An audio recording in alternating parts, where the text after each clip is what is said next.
Hello नमस्कार सिलगुजो, क्या हाल है आप लोगों की। ये चै चै बहुत कर रही है कुर्सी। मैं तो स्टूडियो से गया तो ये कुर्सी डरावनी है।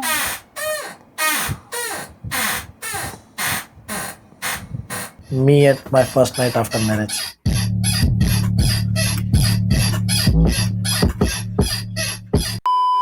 यार चेयर चेंज करने दे, बहुत आवाज कर रही है। ओके तो नमस्कार दोस्तों, क्या हाल है आपके। बढ़िया ही हो गए, मेरी स्टोरी जो आ गई है। तो या आज की ये जो स्टोरी है ये मेरे जीजू की स्टोरी है। मेरे जीजू जो है वो जोधपुर अभी रहते हैं, लेकिन वो आए थे कुछ टाइम सूरत रहने के लिए। एंड नाम मैं नहीं बताऊंगा, जीजू ही बोलूंगा। जीजू और उनके दोस्त ये दोनों ने प्लान किया कि हम क्यों ना, छुट्टियां हैं कुछ दिनों की, तो जाते हैं दमन। दमन हर कोई क्यों जाता है, यहाँ सूरत वालों को पता ही होगा, इवन गुजरात वालों को भी पता होगा, क्योंकि वो केंद्र शासित प्रदेश है, वहाँ पे दारू मिलती है। तो मेरे जीजू और उनके दोस्त ने प्लान किया कि वो जाएंगे दमन और तुम लोग के मजे करेंगे। तो दोनों ने पकड़ी ट्रेन, सूरत से दमन गए। दमन पहुंच के शाम को पहुंच गए। फुल फन मजे किए उनने। जाके एक स्कूटी रेंट कर ली, बढ़िया बीच पे गए, अंधा पिया विया मजे करे उनने। एंड दमन हर कोई अपने स्ट्रेस भुलाने के लिए जाता है नॉल, तो उनने बढ़िया मजा किया। ठीक है, फुल मजे करके शाम एकदम रात ढलने वाली थी, तब वो वहां से बीच से निकले। सुनसान था काफी रास्ता, सुनसान रास्तों में भटक रहे हैं बस अकेले, दोनों स्कूटियां लेके। अब इनने स्टे नहीं लिया था अभी तक। इनको लगा कि हम एंड में कर लेंगे स्टे, कहीं भी जाके क्या ही फर्क पड़ता है, जाके सोना ही तो है, अगले दिन निकलना है फिर सुबह। लेकिन ऐसा नहीं था। वो स्टे का पूछने गए हर जगह, लेकिन हर जगह स्टे एकदम फुल था। कहीं उनको मिल ही नहीं रहा था, जगह ही नहीं मिल रही थी। कि मे भी वो दिवाली के टाइम गए थे तो पूरा फुल था, हर होटल फुल था, हर जगह लाउंज सब कुछ फुल था। भटकते रहे काफी टाइम तक भटकते रहे। एंड में थकार के वो स्कूटी एक जगह खड़े रख के बैठ गए। ये परेशान हो गए, अब क्या करे, कहाँ जाए, दिमाग काम नहीं कर रहा। अब वापस जा भी नहीं सकते सूरत इस हालत में, एकदम पी रखे हैं भयंकर, को घर जाना है। और इनके हाथ में भी 3-4-5 दारू की बोतलें पड़ी हुई थी कि वहां जाके और पियेंगे भी रूम पे, पर रूम ही नहीं मिल रहा।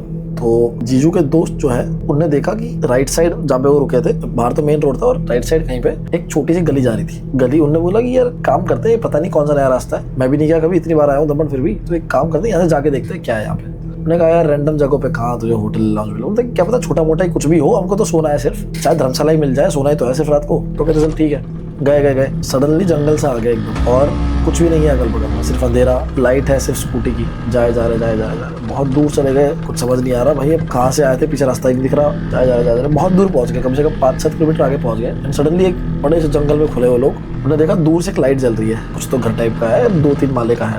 लगा कि यार ये कौन सी जगह है, यहाँ पे रात को इतने जंगल के बीच में क्या हो सकता है। मैंने कहा चलो जाके देखते हैं, क्या पता कुछ काम की चीज मिल जाए, कुछ सुला दे। गए वहाँ पे, पास गए तो काफी एकदम पुराना सा दीवार है ना, एकदम उखड़ी सी थी, काला पेंट पड़ रखा था, लेकिन ऐसी एक बिल्डिंग सी थी, और उसके बाहर लिखा हुआ था निधि श्री रूम लिखा हुआ था उस 3 माले की बिल्डिंग के आगे। तो इन्होंने सोचा बढ़िया यार, बढ़िया हो गया सेट सोने का, अब कोई दिक्कत नहीं है, यहाँ पे तो कौन ही आएगा। अंदर घुस रहे थे तभी जीजू के फ्रेंड को बड़ा अजीब सा लगा, क्योंकि वाइब बिल्कुल ही अजीब थी, और वहाँ पे कोई इतना दूर कोई क्यों ही बनाएगा, मतलब उस बिल्डिंग को, समझ रहे हो, इतना लाइक जंगल में कोई स्टे भी करेगा, किसी को पता ही नहीं चल रहा यहाँ पे कोई आना भी कैसे, तो कैसे कोई आएगा। जीजू ने कहा अरे छोड़ो ना, कोई दिक्कत नहीं है चलो, और काफी दूर आ चुके थे, उन्होंने सोचा कि अब कोई चारा है भी नहीं, तो पूछा कि तेरे पास और कोई प्लान है, नहीं है, चलो अंदर। वीडियो की ओर अंदर गए।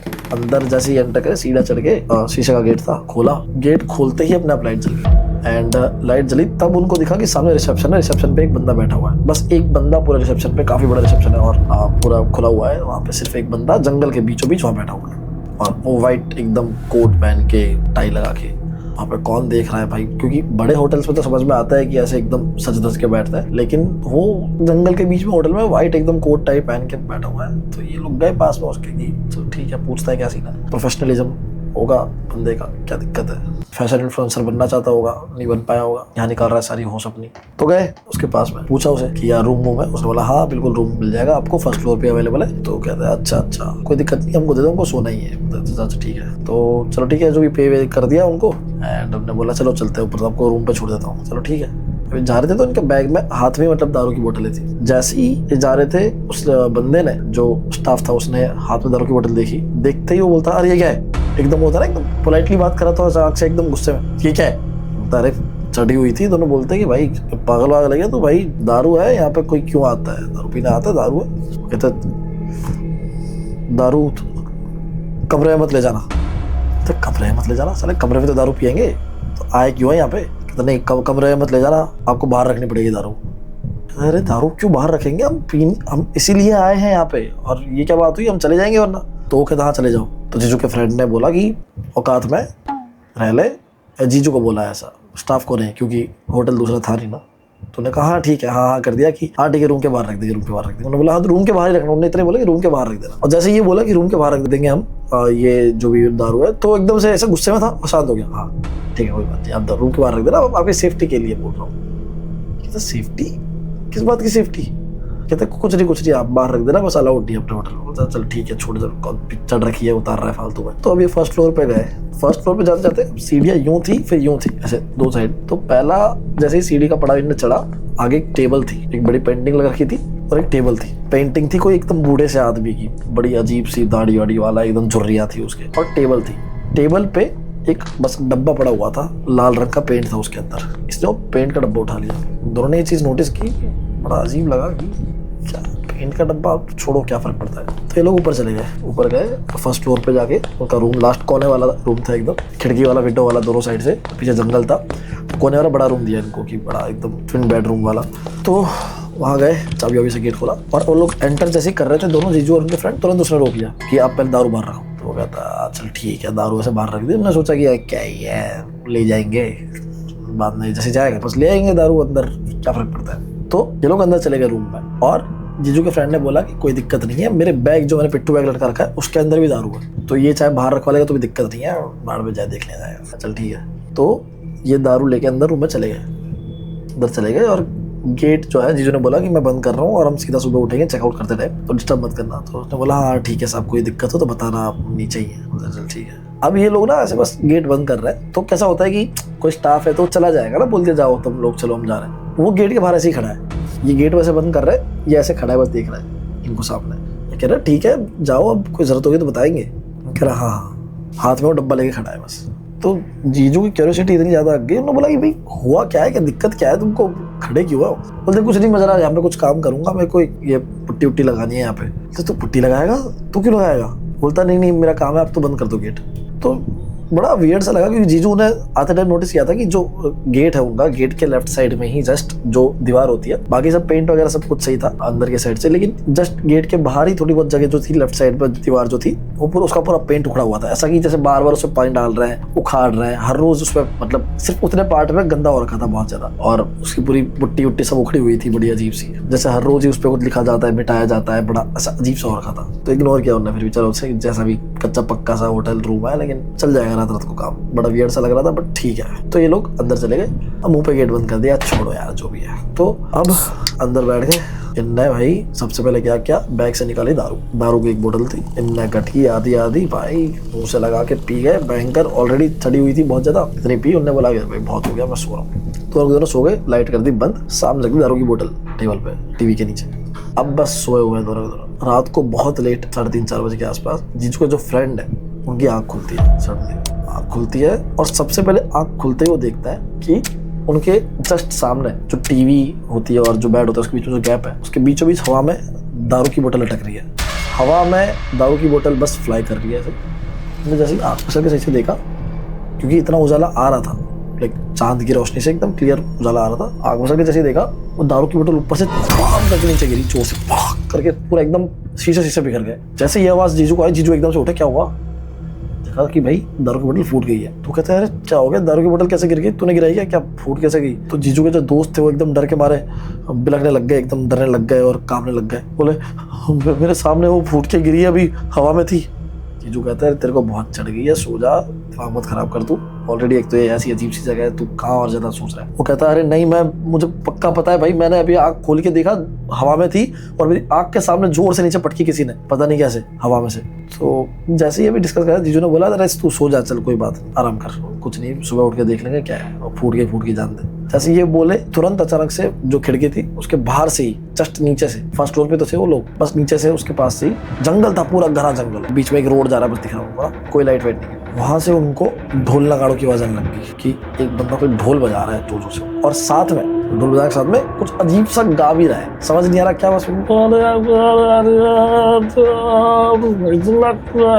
कैसा होता है ऐसा अजीब सा, तुमको समझ नहीं आ रहा, बस जबरिश बोल रहा है वो कुछ, और गुजराती में था, इधर पता चल रहा है, लेकिन कुछ क्लियर साउंड नहीं आ रहा, और ढोल बजाया जा रहा है। तो ये सडनली जीजू उठता है, जीजू के दोस्त की फट गई कि भाई ये क्या हो रहा है अचानक से मेरे साथ। जीजू बोलते कुछ नहीं है, नीचे कौन है चेक करते, खिड़की से दिख जाएगा, यही नीचे ही है ना, दिखता है। तो उसको जबरदस्ती उठाता है। तो वो भी सोचता है कि शायद मैं नशे में जाता हूँ, नीचे जाके चेक कर लेता हूँ एक बार, मतलब खिड़की से जाके चेक कर लेता हूँ। अगर एक बार कंफर्म हो जाएगा कि हाँ भाई कुछ नहीं है ऐसा, तो मैं शायद शांति से सो भी पाऊंगा। उठता है, खिड़की पर जैसे ही जाता है तो ये देखता है कि बस पास में ही सामने वो जो कच्चा सा रास्ता है जंगल जाने का, पूरा घना जंगल है आगे, एकदम कुछ नहीं है, एक इंसान को नामो निशान नहीं है, दूर दूर तक लाइट नहीं है, चांदी की रोशनी आ रही है बस थोड़ी बहुत। एक बंदा खड़ा हुआ है उस कच्ची पगडंडी पे, बीचों बीच अकेला, उसके हाथ में है ढोल, वो बजाया जा रहा है जोर जोर से। घने बाल है एकदम सफेद रंग के, दिख नहीं रहा, शक्ल नहीं दिख रही दूर से, बस उल्टा मुड़ के खड़ा हुआ है और ढोल बजाया जा रहा है, गाना ऊपर देख के गाना गाया जा रहा है। मीनवाइल जब ये होता है, अगल बगल में कुत्ते भौंकना स्टार्ट कर देते हैं और उसके पास आना स्टार्ट कर देते हैं। सब भौंकते आ रहे उसके पास, और ये जितना पास आ रहे हैं जोर जोर से ढोल बजा रहे हैं और गाना और जोर जोर से गा रहे हैं। जीजू जो मेरे थे उनको बड़ा वियर्ड लगा कि यार इतनी रात को अकेला इंसान, ये कौन है, और सेंस नहीं बना रही है बात। मतलब हम जितना दूर आए हैं जंगल में, यहाँ पे तो कोई इंसान का नामो निशान नहीं है। तो वेटर बड़ा अजीब सा है, ऊपर से ये समझ नहीं आ रहा, उनको थोड़ा सा अजीब सा लगा। उन्होंने मुड़ के देखा साइड में, तो जीजू का दोस्त आया था। जीजू का दोस्त वहाँ पे था नहीं उनके बगल में। उन्हें एकदम से पीछे मुड़ा के, है रमेश, रमेश नाम था उसका।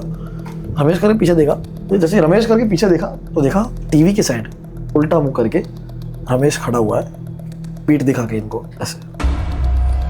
आप इमेजिन करो, आप एक ऐसी जगह पे हो जो आपके लिए बहुत अननोन है, और अननोन जगह पे भी एक अननोन प्लेस पे आ गए हो जो बिल्कुल ही अजीब सा होटल है, क्रीपी चीजें हो रही है, नीचे कोई ढोल बजा रहा है, एंड सडनली आपका दोस्त ऐसा बिहेव करना स्टार्ट कर दे, उल्टी मुंडी करके खड़ा हुआ है। अब कोप अप मैकेनिज्म क्या होता है, दो तरीके के होता है, या तो आप डर जाते हो, एकदम घबरा जाते हो, फ्रीज हो जाते हो, या तो होता है कि तुम मार देते हो एकदम से डर के मारे। तो जीजू का दूसरा वाला था। तो जीजू जोर से चिल्ला दिए रमेश, जैसे ये चिल्लाए इसने एकदम से मुंडी ऊंची करी और बोलते पिंडा बाबा को दारू पिलाओ, पिंडा बाबा को दारू पिलाओ, एमने જોઈએ છે, एमने दारू જોઈએ છે। मतलब वो गुजराती में बोल रहा था उनका दोस्त रमेश कि उनको दारू चाहिए, एमने दारू જોઈએ છે, पिंडा बाबा को दारू पिलाओ। और हिंदी में बोल रहा है कि पिंडा बाबा को दारू पिलाओ। जीजू एकदम हक्के बक्के हो गए, कौन पिंडा बाबा, और क्लियर इतना आवाज भारी आवाज में बोल रहा है पिंडा बाबा को दारू पिलाओ, और उल्टा मुड़ के बोल रहा है कि पिंडा बाबा को दारू पिलाओ, एमने दारू જોઈએ છે। सोचे कहाँ से लाऊं दारू, कौन, ये बोला कौन पिंडा बाबा, किसको दारू पिलाऊं। जैसे ये चीज बोलता है एकदम से पीछे मुड़ता है, बड़ी बड़ी आंखें उसकी, जीजू को घूरता है एक सेकंड के लिए और एकदम से नीचे बैठ जाता है जहाँ दारू की बोतल फूटी हुई थी। एक बड़ा सा उसका पीस लेता है और मुंह में डाल देता है और जोर से बाइट कर लेता है। जैसे ही जीजू एक चीज देखते हैं, भाग के जाते हैं एकदम वो अपने दोस्त के पास में, उसको पकड़ते हैं, क्या कर रहा है तू, मुंह खोल, मुंह खोल। वो जोर से चबा रहा था, उसका पूरा मुंह से खून लग जाता है। और जैसे जीजू उसको भाग के पकड़ते हैं, क्या कर रहा है, मुंह से निकाल, मुंह खोलते हैं, उसका मुंह खुलते ही बेहोश हो जाता है और उसके मुंह से सारी चीजें निकालता है, खून खून हो रखा होता है पूरा। अच्छा है कि वो निकला नहीं था अभी तक, वरना काम खत्म हो जाता, पर वो बेहोश हो जाता है वहाँ पे। जीजू को कुछ समझ नहीं आ रहा कि मैं करूँ क्या, ये क्या हो गया अचानक से। मीनवाइल ये ढोल जो है वो बजना जोर जोर से स्टार्ट हो जाता है और ज्यादा, नीचे से ढोलों की आवाज आ रही है। ये पागल हो गए कि करूँ क्या मैं। जीजू सोचता है सबसे पहले मैं जाता हूँ, मैं नीचे जाता हूँ, ये रिसेप्शन वाले को पकड़ता हूँ, इसको हॉस्पिटल ले जाना है सबसे पहले। तो भगते फ्लड से रूम के गेट की ओर खोलता है, गेट नहीं खुल रहा, गेट खुल ही नहीं रहा।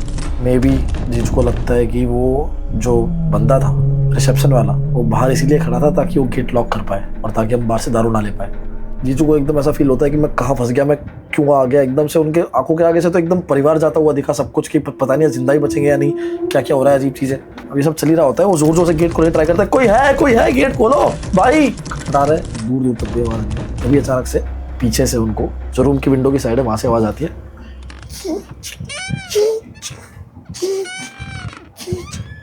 ठीक वैसे जैसे भी स्टार्ट में मेरी जो कुर्सी की आवाज आ रही थी वैसे। और जैसे ही आवाज आती है नीचे के ढोल थम जाता है, बस उनको आवाज आ रही है पीछे कुछ ऐसी पाइप के खिंचने की, चींक चींक करते हुए। ये धीरे धीरे करके पीछे मुड़ता है तो देखता है उनकी जो विंडो थी वो खुली हुई थी पूरी, ठीक है, ओपन विंडो थी, वहां से कूद सकते हो वैसा। विंडो की बाहर की साइड एक पाइप लगा हुआ था, एक लोहे का पाइप था कच्चा सा, ठीक है, उस पर उनका दोस्त जो है बाहर की साइड, विंडो की बाहर की साइड दोनों हाथ से पकड़ के पाइप को झूल रहा है बस, और मुंह पे उसके स्माइल है बहुत बड़ी, झूले खा रहा है और जीजू को देखे जा रहा है। जीजू इतना जोर से चिल्लाए, मेरे रोंगटे खड़े हो रहे हैं अभी। देखो ये जीजू ने जब एक्सप्लेन किया था मैं बिलीव नहीं कर पा रहा था कि उनने देखा है उनकी आंखों के सामने। एक्सप्लेन कैसे करूँ, आप इमेजिन करो आपकी आंखों के सामने ये सब हो गया और आपका दोस्त ऐसे झूल रहा है स्माइल करते हुए। जीजू इतना जोर से चिल्लाया, रमेश, चेयरबाजी जोर जोर से करने लग जाता है, भगवान का नाम लग जाता है। रमेश जो है वो छोड़ता है पाइप, करके अंदर आता है, कूद के, जैसे कोई दिव्य शक्ति हो उसके पास में, पता नहीं ऐसे कूद के अंदर आता है एकदम। नॉर्मल इंसानों की तरह नहीं कि ग्रेविटी की तो ऐसे कर देता है, पूरी कूद के अंदर आता है और जीजू की ओर भागता है जोर से। जीजू की ओर भागता है, बहुत तेज से भागता है, बहुत तेज। तो मुंह से एकदम खून वून निकल रहा है उसके, क्योंकि वो कांच वाच खा गया था। भागते हुए आता है, जीजू को क्या होता है पता नहीं, बहुत ताकत आती है उनमें अचानक से, क्योंकि आई टोल्ड यू ना कोप अप मैकेनिज्म होता है। एकदम से भागते हुआ जीजू ने लात खड़ी करके इतनी जोर से लात मारी पास में आते ही उसके, कि वो दौड़ करके कम से कम 5-6 फीट दूर जाके गिरा और गिरते आपस बेहोश हो गए। उनको अच्छा तो नहीं लग रहा था कि दोस्त को आपस लात मार दी ऑलरेडी, ये भी उसके साथ ये सब हुआ है, लेकिन करे क्या, वो डर के मारे एकदम खुद को तो बचाए पहले। तो जैसे ये हुआ, लात मारी, वो गिरा ऑन द स्पॉट, सब कुछ ये 1 मिनट के अंदर हुआ। तो जोर से उन्होंने कंधा मारा गेट में, गेट धड़ाक से खुल गया। गेट खुला जैसे ही, टूट के खुल गया मतलब ऑब्वियसली। जैसे ही खुला, बाहर गए थके हुए, बाहर जाके फोन का फ्लैश ऑन किया, देखते सीढ़ियाँ कहाँ से। तभी उन्होंने देखा कि गेट के जस्ट बगल में, जो मैंने आपको बताया था कि पुट्टी वट्टी उखड़ी हुई थी, वहाँ पे वो क्यों उखड़ी हुई थी और वो लाल पेंट क्यों लेके आया था जो स्टाफ था, वहाँ पे लिखा हुआ था पिंडा बाबा दारू पी लो। मतलब पिंडा बाबा को बोल रहे हैं दारू पी लो। वो लाल पेंट से उंगली से लिखा हुआ था वहाँ पे। वो शायद हर बार लिखता होगा, हर बार मिटाता होगा पानी डाल के, इसलिए ऊपर एक पुट्टी उट्टी उखड़ी हुई थी उसकी, कच्चा अच्छा हो गया था, कलर वलर सब कुछ उखड़ गया था। जैसे ही देखते हैं जीजू की ओहर फटती हो, फटाफट से नीचे भागने की सोचते हैं कि पहले कुछ करके बचाए मेरे दोस्त को, वापस अंदर जाने की सोचते हैं कि उसको उठा के लाता हूँ। अभी भी उनमें इतनी हिम्मत है, क्योंकि एकदम से क्या करे, मरने तो छोड़ नहीं सकते ना दोस्त को ना खुद को। तो सोचते हैं कि उसको उठाते हैं, फटाफट से अंदर जाते हैं, उसको उठाते हैं कुछ करके, एक हाथ से उठा के बाहर लाते हैं, घसीटते घसीटते। अंधेरा है बाहर लॉबी में। जैसे ही बाहर आए, देख रहे हैं राइट साइड में एक विंडो है ना, जहाँ पे एंड हो रहा है उनके वो एकदम कॉर्नर में ही था। बाहर जा रहे होते हैं सीढ़ियों के पास, फोन का फ्लैश ऑन करके, तभी देखते हैं कि राइट साइड में विंडो है, उसके पास एक बड़ी सी चेयर लगी हुई है, सिंहासन टाइप की, सिंहासन है बड़ा। वहाँ पे एक बूढ़ा बैठा हुआ है। अंधेरे में उसकी शक्ल पूरी नहीं दिख रही है, लेकिन वो बूढ़ा सा आदमी है। उसके बगल में सारी दारू की बोतलें पड़ी हुई है, जो उनकी थी, जो उन्होंने गेट के बाहर रखी थी। और एक दारू की बोतल वो बूढ़ा आदमी दोनों हाथ लगा कैसे पी रहा है, टकोस रहा है जैसे पागलों की तरह बस पी रहा है। उनकी आंखें फटी रह जाती हैं यहाँ पे, क्योंकि वो जो बूढ़ा आदमी था उसकी शक्ल कम से कम इतनी बड़ी थी, इतनी बड़ी शक्ल थी उस बूढ़े आदमी की, और वो बस पूरी दारू की बोतल एक बार में निकल गया पूरी। इतनी बड़ी बड़ी आंखें थी, बूढ़ा पूरा एकदम बड़े बड़े बाल थे सफ़ेद रंग के, बहुत बहुत बूढ़ा आदमी था। मे भी शायद वही था जो नीचे ढोल बजा रहा था या क्या, पता नहीं, वो समझ नहीं आता। उनकी हार्ट बीट बहुत तेज़ हो जाती है, बस बेहोश हो जाते या तो फिर वो बच के निकलते। बट उन्होंने तब हिम्मत रखी कुछ करके, कहता कि बस मैंने उनको 2 से 3 सेकंड के लिए देखा और बस मैं उल्टा मुड़ के भागा हूँ, भगवान का नाम लेते लेते भागा हूँ मैं। लिटरली वो पिया और पीछे से उनको आवाज़ आई करके, हाथ से उन्होंने कांच की बोतल फोड़ दी और वो कांच की बोतल ही वो बूढ़ा खा रहा है फोड़ के। क्लियर उनको साउंड आ रहा है पीछे, लेकिन अपने दोस्त को बस घसीटते हुए कुछ करके सीढ़ियों से नीचे ले जा रहा है। एक सीढ़ी उतरे, दूसरी उतरे, नीचे गए, नीचे कोई स्टाफ नहीं है। ये तो लक इतना अच्छा है कि इन्होंने दारू इतनी ज़्यादा पी रखी थी कि वो आके तुरंत दारू पी के सो गए, इसने चेंज भी नहीं किया। तो जो स्कूटी की चाबी थी वो उनकी जेब में ही थी। फटाफट से जाते हैं नीचे, गेट खोलता है, उनको आवाज़ आई रही है ऊपर से हंसने की, अजीब सी आवाज़ बूढ़े के हंसने की, वाह वाह, दारू पीने की, ढकोसने की। दारू पीने की आवाज़ कितनी ही आती है नॉर्मल, यहाँ से यहाँ तक आएगी, लेकिन वो 1 फ्लोर नीचे तक आ रही है। वो एक जायंट इंसान अजीब सा पी रहा हो, ऐसे लग रहा था कि पूरा मतलब अगल बगल सब गूंज रहा है उसकी आवाज़ से। पी रहा है, हंस रहा है, कांच की बोतलें फोड़ रहा है। ये कुछ करके स्लोली आवाज़ ना आए वैसे निकलते हैं वहाँ से, कांच का गेट खोलते हैं, बाहर नीचे उतारते हैं और दोस्त को गोद में उठा के ले जा रहा है। इतनी ताकत कैसे आती है पता नहीं उनके अंदर, हालांकि मोटे वोटे हैं। फटाफट से अपने दोस्त को पीछे चिपकाते हैं, अपने स्कूटी चालू करते हैं और भागते हैं वहाँ से। उनका कहना है कि उनको नहीं पता वो किस तरह से बच के निकले, भगवान की दया थी। बट जो भी उनके साथ हुआ उन्होंने बताया बाद में, बाहर आके तुरंत रात को मतलब, और बीवी को भी कॉल किया, मेरी बहन को, और सबको, कोई बिलीव करने को रेडी नहीं था। और क्योंकि स्टोरी ऐसी मतलब इतना अजीब था, कोई सब तो पहले मजाक में लिया उन्होंने, सब लोगों ने। जब उनकी हालत इतनी ख़राब थी तो देख के पता चला कि हाँ सच बोल रहे हैं। पीछे वो बंदा ही बेहोश था, उनका दोस्त बेहोश हो गया था बिल्कुल। वो 5-7 किलोमीटर जो भी थे जंगल से वापस रोड पे आने के, उनकी ज़िंदगी के सबसे मुश्किल 10-15 मिनट थे वो। उन्होंने बोला कि मैंने कैसे भगाई है मुझे नहीं पता, मैंने गाड़ी, वो बंदा पीछे चिपका रखा था दोनों हाथ को ऐसे लेके दोस्त को, वो पता नहीं गिरा कैसे नहीं, मैंने सारे बम्पर कूदा, मैंने जो भी बम्पर तो छोड़ो, वो जो रास्ते, खड्डे वड्डे, कीचड़, अंधेरा, सब कुछ मैं जंगल में से ऐसे भाग के लाया हूँ। हर 2 मिनट में ऐसा लग रहा था कि आगे से कोई आ जाएगा, हर 2 मिनट लगा था आगे से कोई आ जाएगा, क्योंकि जंग एक कर रहा, इंसान नहीं था जिंदा। कुछ करके 10-15 मिनट में जैसे भी करके 5-7 किलोमीटर उन्होंने निकाले, वो इतने गंदे रोड पे कैसे भगाई है फुल स्पीड में। उन्होंने बोला कि बस एक्सीलरेटर ऐसे था उनका, वो बताते एक्सीलरेटर बिल्कुल यूं था, ब्रेक उनको याद नहीं उन्होंने मारी भी हो, बस एक्सेलरेटर पूरा दे रखा था, अब चाहे जो भी होगा मैं संभाल लूंगा, बस फुल एक्सेलरेटर दे के जाने दे रहे थे गाड़ी। वो पहुंचे फाइनली रोड पे, जैसे टच हुए इंसान दिखा पहला, तब उन्हें सांस ली, इंसान के पास गए जो उनका दोस्त था सबसे पहले, तो उसको दिखाया, पानी वानी छाटा, वो जाग नहीं पा रहा था, हॉस्पिटल लेके गए, वो इंसान के साथ में मिलके कहीं पर दमन में ही हॉस्पिटल ले गए, उनका इलाज करा, वो पट्टी वट्टी करी, जगाया उसको, इंजेक्शन दिए, तब वो जागा आधे घंटे बाद, बोल नहीं पा रहा था क्योंकि पूरा कट गया था, दवाई ववाई दी, बहुत सारी चीज़ें हुई, पट्टी वट्टी हुई, और रातों रात वो लोग वापस निकले हैं। कैब करी उनने, बाद में वो ट्रेन से नहीं आए, बट ये हादसा होने के बाद में तब से लेके आज तक वो दमन नहीं गए, ना वो दमन का नाम लेते कभी, और इवन उन्होंने दारू भी छोड़ दी। तो ये थी स्टोरी, बड़ी अजीब व गरीब, बट आई डोंट नो कैसा उनको महसूस हुआ होगा, वो उनको ही पता है। बट आप अगर उनकी जगह होते तो आप क्या करते? हर सिचुएशन में अपने आप को डाल के देखना, जो जो इंसिडेंट्स उनके साथ हुए उसमें अपने आप को एक बार डाल के देखना और बताना कि आप क्या करते। बस यही थी यार छोटी सी स्टोरी। अगर आपको पसंद आई तो लाइक कमेंट शेयर कर दो, एंड आई होप पसंद आई होगी। सब्सक्राइब। Bye, love you.